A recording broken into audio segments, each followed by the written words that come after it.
Then in 2002, Blue Marble 2.0. NASA's Rob Simon made this.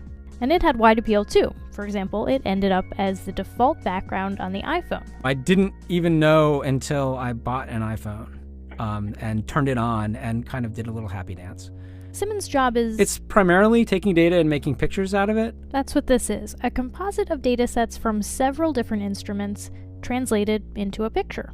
To us, the really cool thing was the data set. Up until that point, there was no realistic color map of the globe anywhere. So the land layer here comes from the Moderate Resolution Imaging Spectroradiometer aboard Terra. And the tricky part here was the weather. So we actually had to take clouds out. They stashed the clouds for later, went onto the ocean. That came from an instrument that measures phytoplankton in the sea. Where it was low, I colored it dark blue because they're low mostly in mid-oceans. And then where it was a little bit higher, it was like a little bit brighter green. Then add the clouds back in. There's a small problem with it because there's a very slight gap in between each orbit. So some of those are painted on. It is photoshopped, but it's has to be.